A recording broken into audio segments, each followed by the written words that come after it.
All right, so we're diving into the Lankavatara Sutra today. I know a lot of you are interested in Buddhism, and this text, well, it's a pretty key piece of the whole picture. Yeah, it can be a little dense. Definitely. But that's what we're here for, right? To kind of unpack some of those big ideas and see what it's all about. Hopefully by the end of this, you'll have a better sense of why it's so significant. Sounds good. To help us out with this, I've invited an expert to join us today. Glad to be here. I think anyone who's spent any time with the Lankavatara Sutra knows it can really kind of shake up the way you see the world. For sure. So maybe to start us off, can you give us a sense of like the scene where this sutra takes place? Okay, well, picture this. You've got Buddha at this incredible castle. They call it Lanka. Yeah, Lanka. And it's high up on this mountain, Mount Malaya. So it's a pretty dramatic setting. Wow. And he's surrounded by all these super wise, learned beings. Okay, so it's like a big gathering. Huge, like the who's who of enlightenment. You've got bhikkhus there, who are these ordained monks. And then you've got bodhisattvas. Bodhisattvas, those are the folks who are dedicated to like achieving enlightenment for the benefit of all beings, right? Exactly. They're on a whole other level spiritually. Okay, so Buddha, surrounded by all these advanced beings, it sounds almost mythical. Yeah, it has that epic feel for sure. And then, if I'm remembering this right, he kicks things off with a pretty mind-blowing statement. Something about everything we see being like a dream or a projection. What's he getting at with that? It's one of those lines that really grabs you, and it's easy to misunderstand too. Oh yeah, I can see that. It's not that he's saying nothing matters, it's more that he's getting at this idea that like the things we see around us, they don't have this inherent independent existence that we tend to give them. That's interesting. So it's less about things being meaningless and more about understanding how everything is kind of connected and always in flux. Yeah. Kind of like a dream. You got it. And this idea is actually really important because it sets the stage for everything else in the sutra. Oh, okay, I see. So like understanding that idea helps you make sense of everything that comes next. Yeah, for sure. It's like the foundation. So, for example, the sutra talks a lot about this idea of discrimination. Discrimination. I mean, when I hear that word, I usually think of social injustice. I get it, but in this context, it's a little different. It's more about this mental habit we have of dividing things up into categories. Like constantly judging and labeling everything, creating all these separations in our minds. Oh, I see. So it's more internal, Right. like how we see the world. Right. And with all the information overload we face these days, it's easy to get caught up in that kind of sorting and filtering, you know? Yeah, totally. Like constantly trying to make sense of everything by putting it in boxes. And the sutra is saying that this constant labeling, this discrimination, is actually a big source of our suffering. We get so fixated on these fleeting images, these labels, that we miss the real interconnected nature of things. That makes sense. Yeah. So how does the sutra get this point across? I mean, does it use any examples? Oh, for sure. One that stands out is this story about the city of the Gandharvas. It's this bustling city, full of life. Sounds pretty cool. What's so special about it? Well, the thing is, it's a mirage. What, like a hallucination? Kind of. It's a projection created by the minds of the people who encounter it. So what they think they're seeing is actually just their own desires and expectations. Whoa, okay, so if it seems so real to them, how are they supposed to know it's not? What's the point of the story? The sutra is highlighting how easy it is for us to be fooled by our own perceptions. You know, what we think is solid and real might actually be a product of our own minds. Think about times you've been tricked by an illusion. Like a magic trick. Yeah, exactly. Or even just the way light and shadows can play tricks on your eyes. The sutra's trying to make us question those assumptions.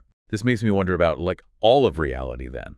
If our minds can create such convincing illusions, how much of what we call reality is actually shaped by our own thoughts and conditioning? Exactly. And that leads to another interesting point. The sutra actually critiques some of those big philosophical viewpoints that get all tangled up in how the universe works. Oh, really? So it's not just about our everyday perceptions, but also these grand theories about reality. Right. It takes on ideas like a creator god, the idea of a permanent soul, even the universe popping up out of nothing. Huh. So it's challenging those ideas. It's saying they're all limited because they're still operating within that framework of separation and duality that we were talking about with discrimination. Okay, I'm following. Yeah. But then, if all these ways of looking at reality are kind of misleading, what's the path to true understanding? What does the sutra offer? So according to the Lankavatara Sutra, there is a path to self-realization and noble wisdom. And how do you get there? Well, it involves four key steps. Four steps. Yeah. Okay, I'm intrigued. What's the first?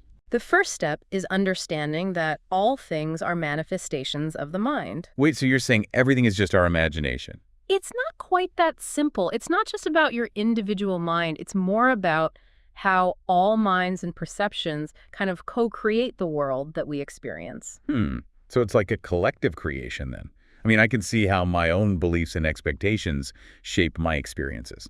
Exactly. And that's just the beginning. The second step gets even deeper. Okay, what's the second step then? It's about understanding that both things and persons lack a separate self. So no more me, myself, and I. It's not about denying your experience. It's about recognizing that the self, the I that we cling to, is also a kind of construct, not a solid, independent thing, but more like a fluid collection of experiences. Yeah, that's a tough one to wrap your head around. We're so conditioned to see ourselves as separate. Definitely. But there's more. The third step takes us even further. Okay, lay it on me. What's third step? The third step is recognizing that what's called the triple world is also a mental construct, shaped by what we call habit energy. The triple world. Can you refresh my memory on what that is again? Sure. It's basically those realms of desire, form, and formlessness. The idea is that our experience of those realms is heavily influenced by our deep-seated karmic patterns. You mean like those habits of thought and behavior that just seem to stick with us? Exactly. Those patterns actually have a huge impact on how we see and experience reality. And then this all leads to the fourth step, which is probably most challenging. All right, hit me with it. What's that final step? The fourth step is accepting the emptiness and interconnectedness of everything. And this is where the Buddhist concept of sunyata, or emptiness, really comes in. Emptiness. Yeah, that's a big one in Buddhism. But it doesn't literally mean things are empty, right? Right. It's more about recognizing that things lack that inherent independent existence we keep talking about. Everything's interdependent, always changing, and ultimately empty of any fixed, separate self. Okay, I think I'm starting to get it. It takes time. Think of it like a tree. We see a tree as this separate, independent thing, but it needs sunlight, water, soil. It's part of a whole ecosystem. It's always changing and growing. I like that. So emptiness isn't about things not existing. It's more about understanding how they exist. Exactly. So we've got these four steps towards self-realization, and they really challenge how we usually see ourselves in the world. But I have a question. Is it all just an intellectual exercise? Can we just think our way to enlightenment? That's where it gets even more interesting. The Lankavatara Sutra actually points out the limitations of just relying on intellectual reasoning. It talks about transcendental intelligence, which helps you get closer to understanding, but it's not the end goal. Okay, this is where it gets really juicy. What's beyond intellectual understanding then? It introduces the concept of the intuitive mind, which is kind of like a higher way of knowing, beyond just concepts and categories, where you can directly experience reality. So it's about going beyond the thinking mind and tapping into a deeper level of awareness. Precisely. And that's where practices like meditation come in. Hold on. Let's make sure our listeners still with us. We just went through 4 profound steps towards self-realization, and now we're talking about going beyond intellect and into this intuitive mind. You still there? Good. All right, keep going. So you were saying something about meditation. Yeah, meditation can really help quiet all that mental chatter and cultivate that intuitive awareness the sutra emphasizes. It's not just about passively reading and understanding the ideas, it's about actively engaging with them through practice. It makes sense. It's like the difference between reading about riding a bike and actually getting on one. Exactly. The Lankavatara Sutra isn't just a philosophy to think about, it's a way of being in the world. It's calling you to embody these teachings. Which brings us back to that initial mind-blowing statement about the world being like a dream. So if we can learn to see past our fixed perceptions and all our attachments, how does that change how we actually interact with the world? Well, for one thing, it can lead to more compassion and understanding. You know, when you realize that everyone's operating from their own conditioned mind, their own unique set of experiences and perceptions, it's easier to let go of judgment and meet people where they are. Yeah, instead of those knee-jerk reactions, you can take a step back and see things from a wider perspective. Yeah. Kind of like how the sutra encourages us to look beyond those limiting philosophical viewpoints. Precisely. And it also leads to a sense of freedom. If you're not so attached to things being a certain way, you're more open to change and possibility. You can flow with life instead of constantly fighting against it. So it's about accepting impermanence in everything, even in our own thoughts and feelings. but without denying the reality of what we experience. Exactly. It's about waking up from that dreamlike state of delusion and experiencing reality with more clarity and wisdom. This is all so fascinating. We've covered a lot of ground already, and I'm really starting to see why this text is so important. It's like a guidebook for navigating this whole crazy human experience. But let's bring it back to you, the listener. What can you take away from this? How can you start to use these concepts in your own life? Well, for starters, just becoming aware of these ideas is a big first step. Start paying attention to how your own mind is creating your reality. What are your habitual thought patterns? What beliefs and expectations are shaping your experience? So it's all about developing more mindfulness, noticing those mental patterns that usually just run on autopilot. Exactly. And if you're feeling adventurous, you could try exploring practices like meditation to help you cultivate that intuitive awareness we were talking about. There are so many different types of meditation, so you can find one that resonates with you and see what happens. It's about taking action, right? The Lankavatara Sutra isn't just a theory. It's a call to live differently, to experience the world in a new way. Absolutely. And remember, this is a journey, not a destination. The sutra gives you a map, but you have to walk the path and discover your own truth. I love that. So before we move on, I have one final question. The sutra makes a big deal about the world being a manifestation of the mind. So if that's true, what does it say about our power to shape our own reality? Now, that's a powerful question. If our minds have such a big influence on how we experience the world, then we have a responsibility to use that power wisely, not just for our own benefit, but for everyone. That's something to really think about as we keep exploring this. It really drives home that idea of compassion that's so central to Mahayana Buddhism.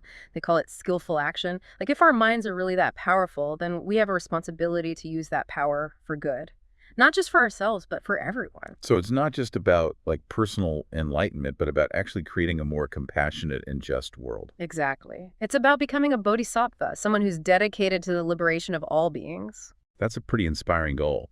And it ties back to that interconnectedness we were talking about before, right? Our actions don't just affect us, they have this ripple effect that impacts everyone around us. For sure. And the Lankavatara Sutra actually gives some guidance on how to live that way.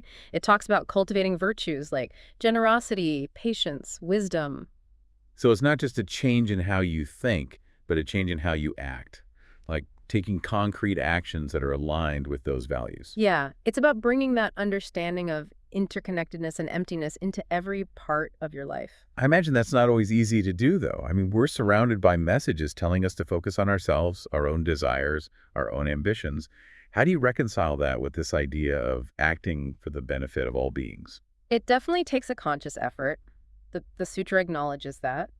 But it also reminds us that it's possible to cultivate a more expansive, compassionate way of being. I think that's something a lot of people are searching for, a way to live a more meaningful life, a life that's connected to something bigger than themselves. And the Lankavatara Sutra provides a really powerful framework for doing that. It's a text that can really challenge you to grow and evolve, not just as an individual, but as part of a larger community. We've been digging into the concepts in the sutra. But what about the text itself? Like, what kind of language does it use? What's the overall tone? Well, the Lankavatara Sutra is known for its poetic language, lots of symbolism. It uses vivid imagery, metaphors. So it's not a dry philosophical text. Not at all. And I think that's part of what makes it so compelling.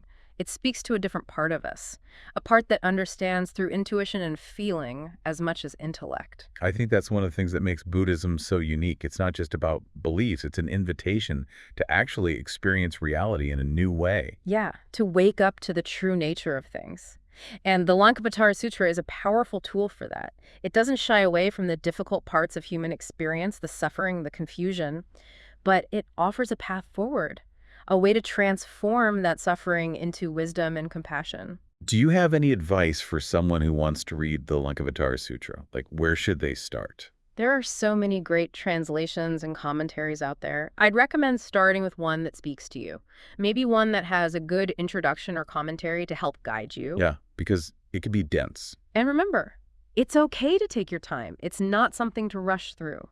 Savor it, think about it, come back to it again and again. It sounds like a text that can offer new insights every time you read it, depending on where you are in your own life. Exactly. Like a wise friend who always has something new to teach you. I love that analogy. Okay, so for someone who's maybe new to Buddhism, What are some of the key takeaways from the Lankavatara Sutra they could start reflecting on? Well, I think that idea that reality is more fluid and interconnected than we usually think is a great place to start. Mhm. Begin paying attention to how your own mind creates your reality. Notice the stories you tell yourself, the judgments you make, the things you cling to. It all goes back to that awareness, right? Yeah. Noticing those mental patterns we usually just run on autopilot. Exactly. And as you become more aware, you might start to see how those patterns contribute to your own suffering, and maybe even to the suffering of others. And seeing that opens up the possibility for change. If we can see how we create our own suffering, then we can choose to do things differently. That's the key. Recognizing the power of the mind and using that power wisely to create more peace, more kindness, more compassion. That's a message that really resonates, especially these days. It can feel like we're constantly bombarded with negativity and division. But the Lankavatara Sutra reminds us that we have a choice. We can choose to see things differently. We can choose to act differently and create a ripple effect of positive change. It's a message of hope. We're not just victims of circumstance. We can actually shape our reality, both individually and collectively. And that's a beautiful thought to leave our listener with. But before we wrap up, what are some other Buddhist teachings or practices that someone who's resonating with the Lankavatara Sutra might want to check out? Oh, there are so many. The Lankavatara Sutra is part of this rich tradition of Mahayana Buddhist teachings. If you're interested in going deeper into those concepts we've been discussing, I'd recommend checking out the teachings on emptiness or sunyata.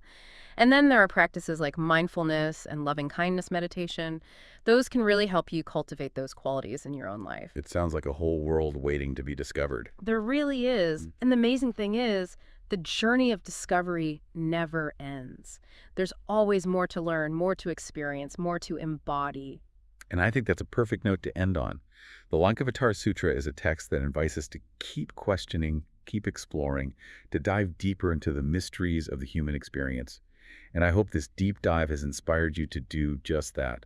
Who knows what insights you might find? This has been such a fascinating dive into Lankavatara Sutra. Really has. And as we've been talking, I keep thinking about how these teachings could apply to like specific challenges we face in our lives.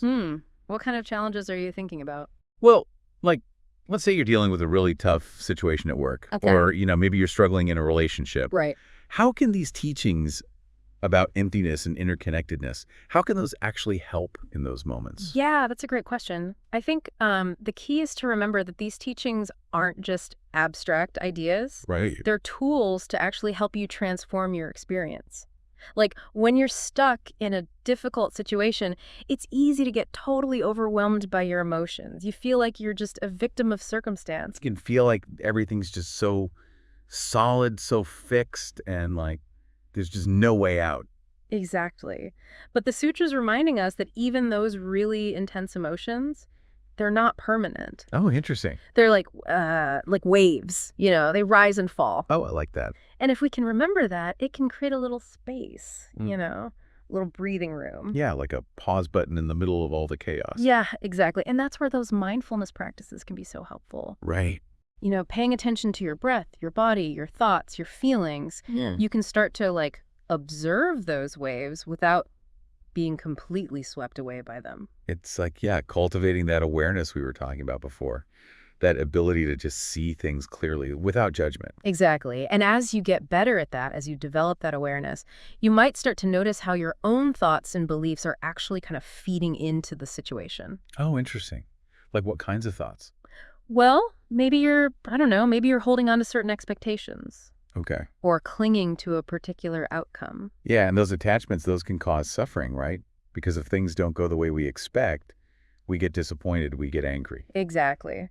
So that's where the sutra's teachings on emptiness come in. They can help us loosen our grip on those attachments. So it's not about pretending that the situation's not tough or like denying how we feel. No, not at all. It's more about recognizing that our experience is shaped by how we're seeing things. And those perceptions, they're fluid. They can change. So if we can change how we're seeing things, Mm-hmm. we can actually change our whole experience of the situation. Exactly. It's a powerful shift. It is. And it's not always easy, but it's possible. It's good to hear. It's like the sutra's giving us a new way to deal with the tough stuff in life. With more grace, more ease, Yeah, and exactly. with more compassion. Compassion. Yeah, for ourselves and for others. Remember, everyone's dealing with something, Everyone's going through their own stuff. Yeah, that's true. And when we can remember that, it becomes easier to let go of judgment and offer kindness and understanding, even when it's tough. So the sutra's not just like this guide to personal enlightenment then. It's also like a blueprint for building a more compassionate world. Yeah, it's about recognizing our interconnectedness and seeing how our actions can ripple out and affect others. When we choose to act with kindness and wisdom, we can create change that goes way beyond ourselves. That's a powerful message, especially, in the world we're living in right now where it feels like we're bombarded with so much negativity and division. Right, right. But the Lankavatara Sutra is reminding us that we have a choice. We We do. can choose to see things differently. We can choose to act differently. And that can create a ripple effect of positive change. It's a message of hope. Wait, We're not just powerless, we have the power to shape our reality. I like that. Individually and collectively. Exactly. That's a great note to end on. It's been such a rich conversation. It has. Thank you so much for sharing your insights with us. My pleasure. The Lankavatara Sutra is a text I keep coming back to. There's always something new to learn. And to you, our listener, we hope this deep dive has sparked something in you. Maybe it's inspired you to explore the Lankavatara Sutra for yourself. It's a journey that's worth taking. Until next time,